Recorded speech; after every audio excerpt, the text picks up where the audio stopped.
Welcome class. तो आज हम जो करने वाले हैं टॉपिक क्लास 12 का अकाउंट्स का आपका जो पहला चैप्टर है पार्ट ए का, आज हम वो करेंगे। सबसे पहले जो फर्स्ट चैप्टर आता है अकाउंट्स में आपके, वो है पार्टनरशिप अकाउंट्स। ठीक है, आपने क्लास 11 में क्या किया था बच्चों? क्लास 11 में आपने क्या था? सबसे पहले जर्नल बनाई थी, फिर आपने लेजर बनाई थी, फिर आपने ट्रायल बैलेंस बनाया था, फिर आपने balance sheet, profit and loss, trading, ये बनाया था आपने।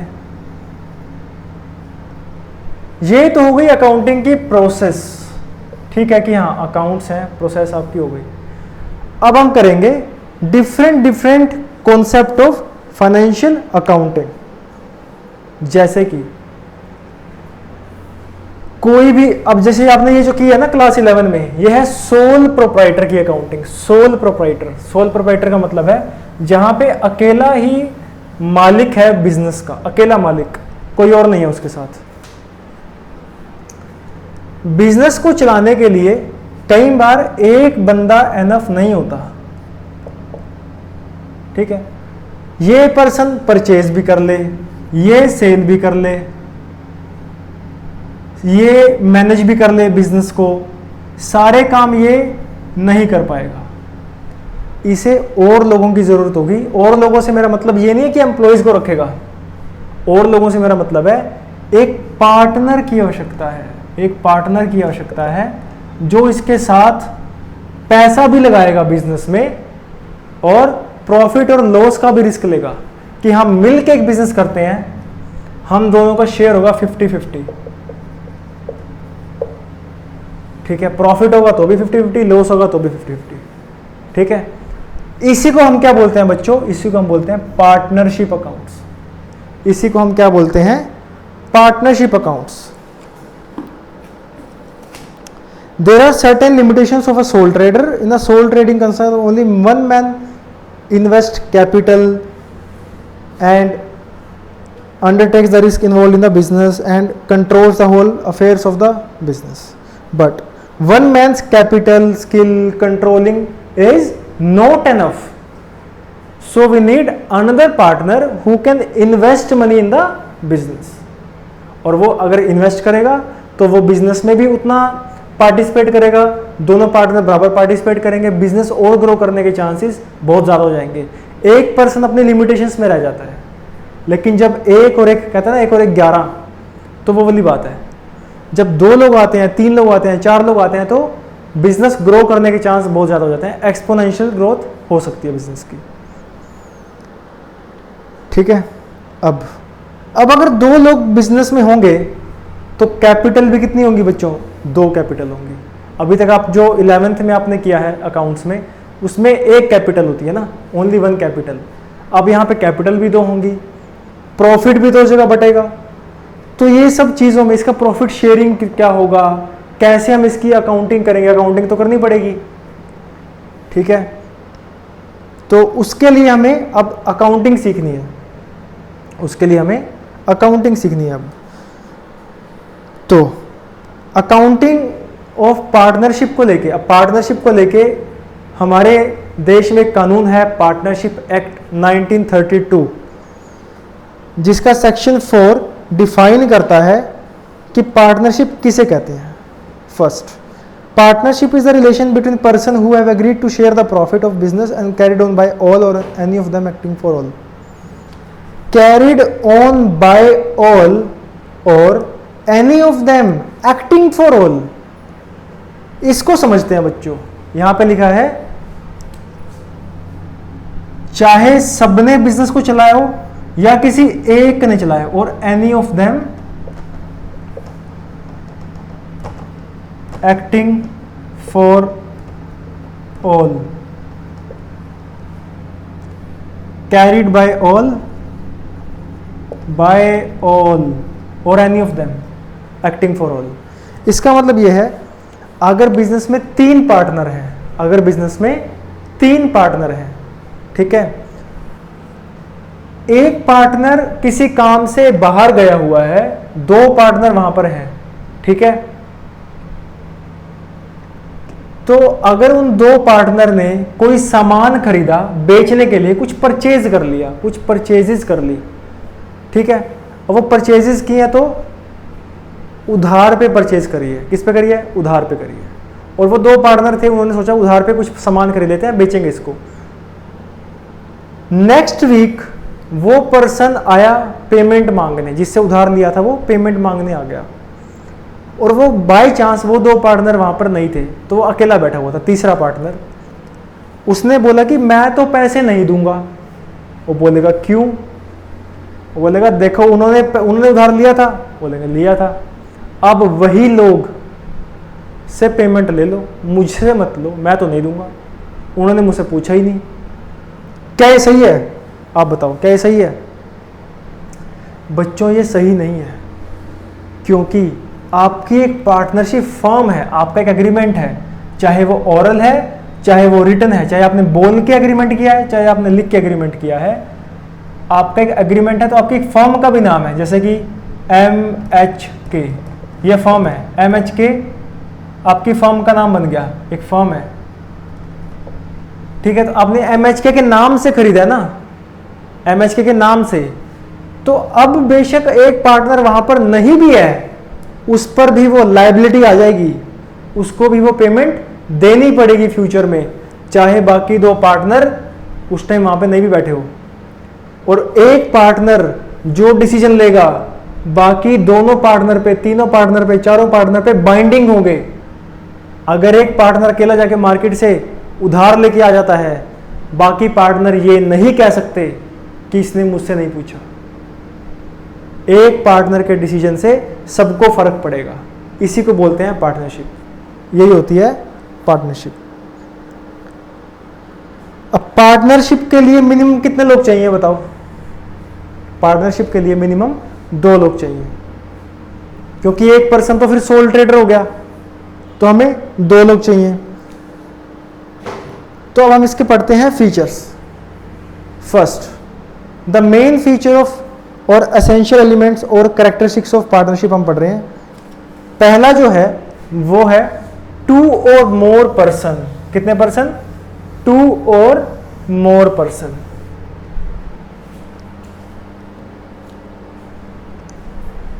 फीचर्स हम पढ़ रहे हैं। पहला फीचर है 2 और मोर पर्सन। ठीक, देयर मस्ट बी एटलीस्ट 2 person to form a partnership. Partnership act does not specify the maximum number of person, but section 464 of the companies act 13 restrict the number of partner to 50। अब इसका क्या मतलब हुआ बच्चों? ये तो पता चल गया कि एक पर्सन पार्टनरशिप नहीं कर सकता, तो एक और एक 2 लोग तो कम से कम चाहिए। लेकिन ज्यादा से ज्यादा कितने लोग हो सकते हैं?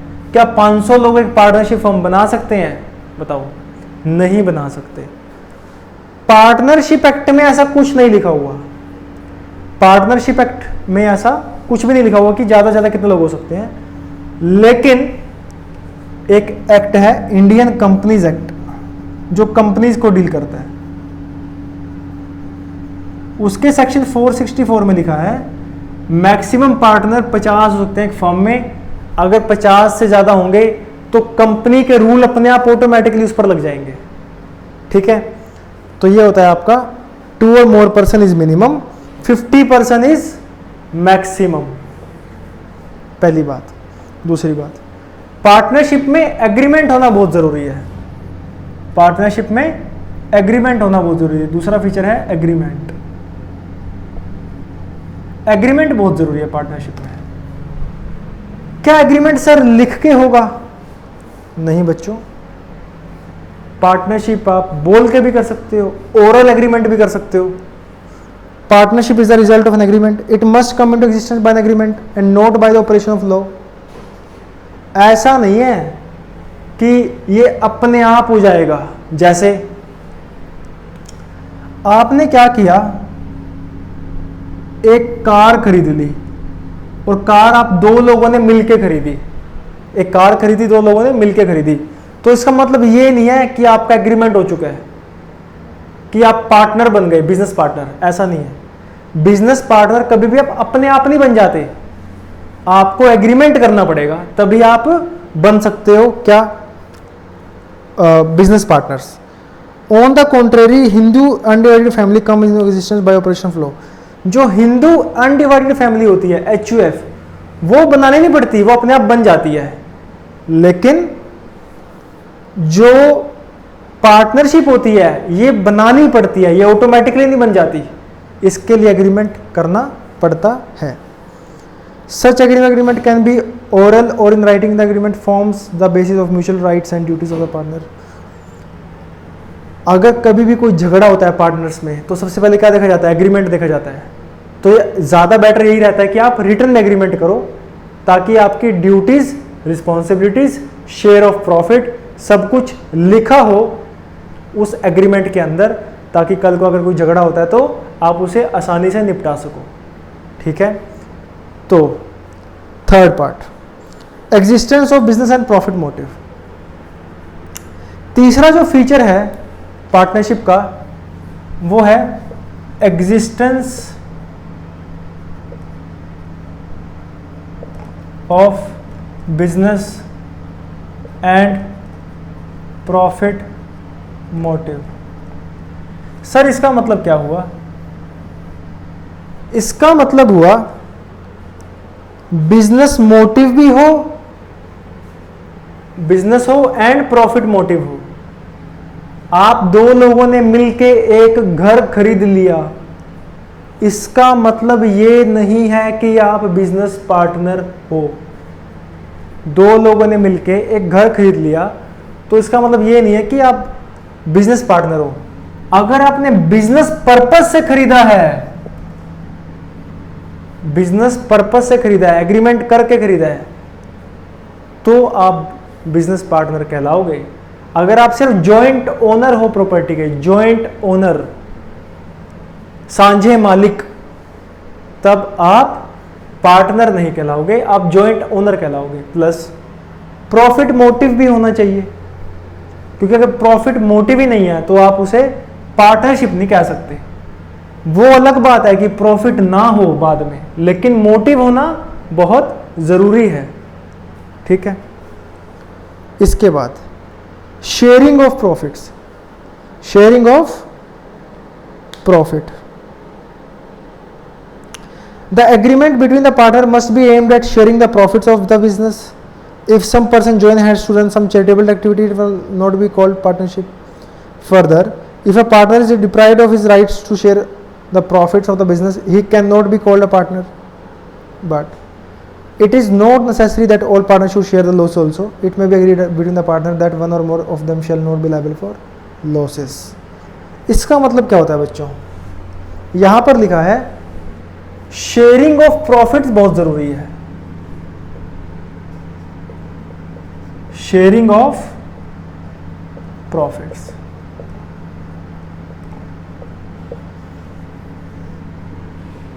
अगर आप अपने प्रॉफिट्स को ही शेयर नहीं कर रहे तो इसे पार्टनरशिप आप नहीं कह सकते, इसे आप पार्टनरशिप नहीं कह सकते।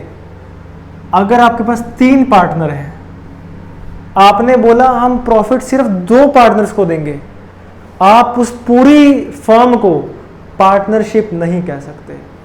पार्टनरशिप तभी होगी जब जितने भी पार्टनर्स हैं सबको प्रॉफिट में हिस्सा मिले। वो अलग बात है, चाहे आपका हिस्सा 5% है, 10% है, 20 है, 50 है, 70% है, that does not matter. Regardless of the share, आपको अपना प्रॉफिट में हिस्सा होना बहुत जरूरी है, तभी वो पार्टनरशिप कहलाएगी, नहीं तो वो पार्टनरशिप नहीं कहलाएगी। तो सर अगर लॉस हो, क्या लॉस में सब में बंटना जरूरी है? नहीं बच्चों, ऐसा हो सकता है कि 3 पार्टनर्स हैं, ए, बी और सी, प्रॉफिट तो बांटेंगे ही, लेकिन ए और बी चाहते हैं सी हमारा पार्टनर है, लेकिन सी कहता है कि मैं प्रॉफिट में तो हिस्सेदार बनूंगा, लॉस में नहीं बनूंगा। लॉस में नहीं बनूंगा। और अगर ए और बी मान जाते हैं तो कोई बात नहीं, हम इसे पार्टनरशिप बोल देंगे, इसे हम पार्टनरशिप बोल देंगे। प्रॉफिट में तीनों हिस्सेदार रहेंगे, लॉस में सिर्फ ये और ये हिस्सेदार रहेंगे, तब भी हम इसे पार्टनरशिप बोल देंगे। जनरली ऐसा तब होता है जब आप एक ऐसे पार्टनर को लेके आते हो जो बहुत ही एक्सपीरियंस पर्सन होता है, जो कहता है कि मैं अपना एक्सपीरियंस दूंगा, प्रॉफिट में हिस्सा लूंगा, लॉस में हिस्सा नहीं लूंगा। या फिर अगर पार्टनर की एज 18 साल से कम है, उसे आप लॉस में हिस्सेदार नहीं बना सकते, माइनर पार्टनर, उसे आप लॉस में हिस्सेदार नहीं बना सकते, प्रॉफिट में हिस्सेदार बना सकते हो। ठीक है। उसके बाद role relationship of principal and agent. Relationship of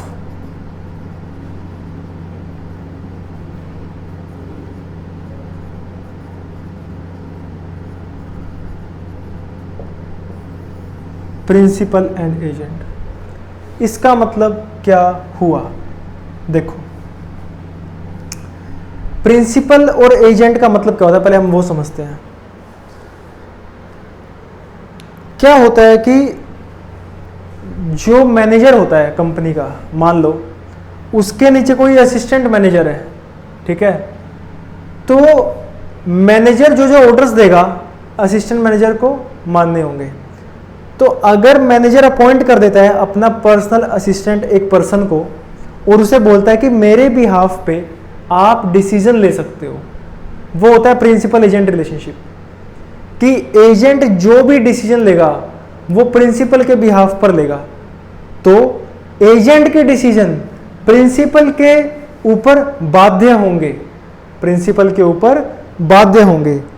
each partner is an agent as well as a partner of the firm.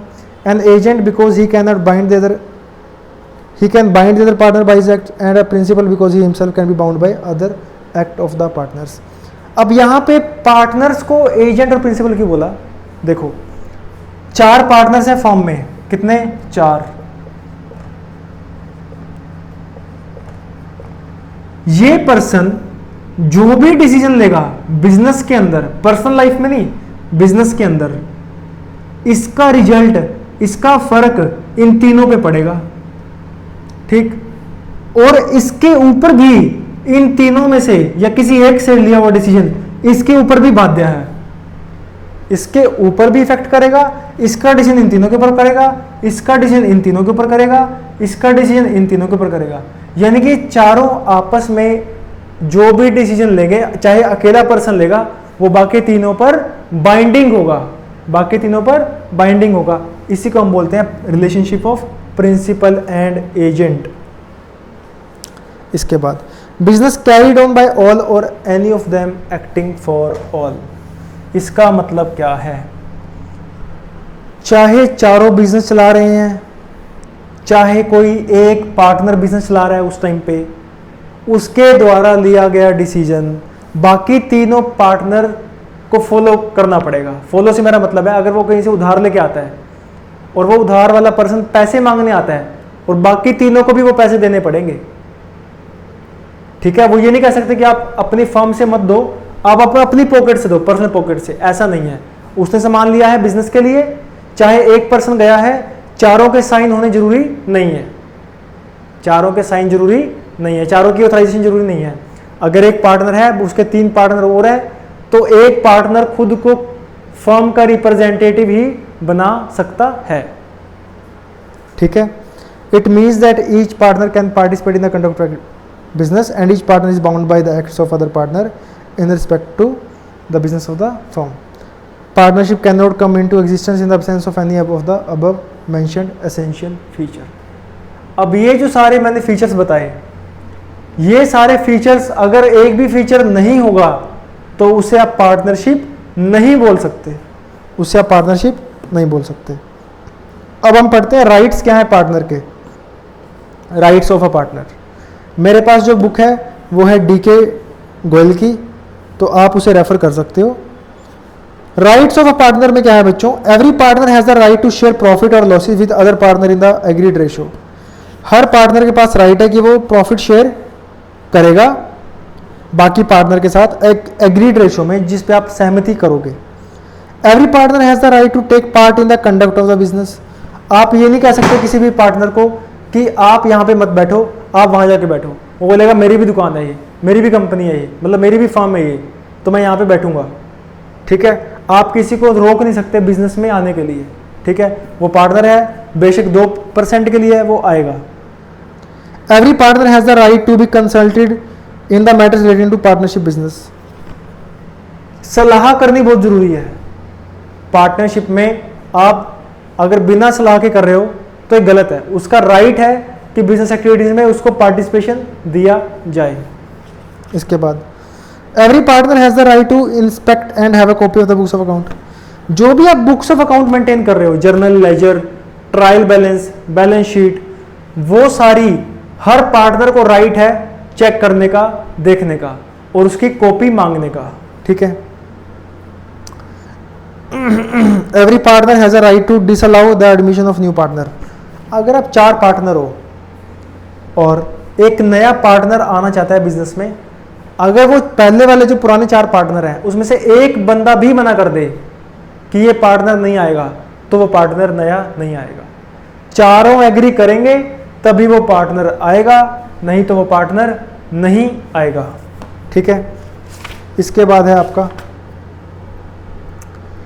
Every partner has a right to disallow the admission of new partner. Every partner is a joint owner of the partnership property. Joint owner का मतलब क्या होता है बच्चों? देखो, अगर आपके पास partnership firm है आपकी, आप प्रॉपर्टी खरीदते हो, प्रॉपर्टी बेच देते हो, ये आपकी फर्म है, ये आपका बिजनेस है।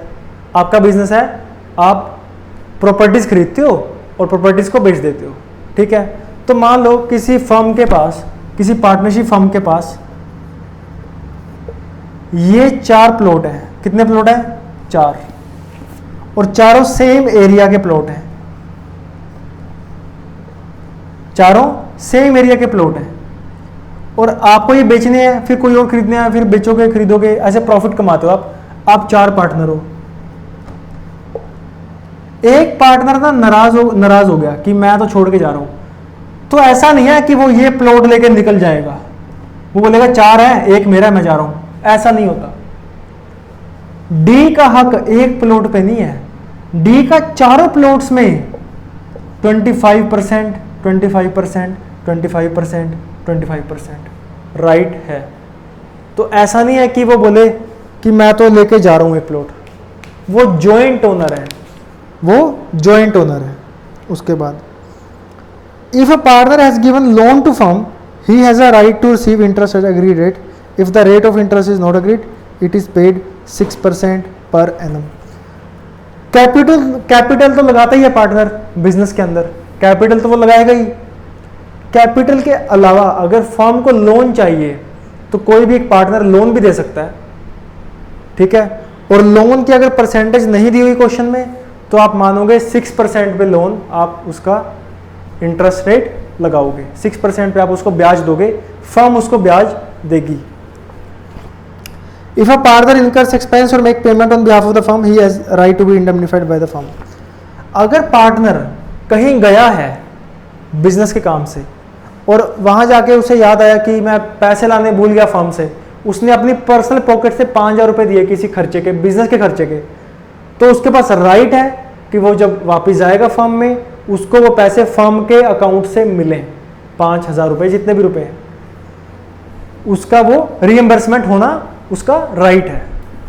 आगे, every partner has a right to retire from the firm after giving a proper notice.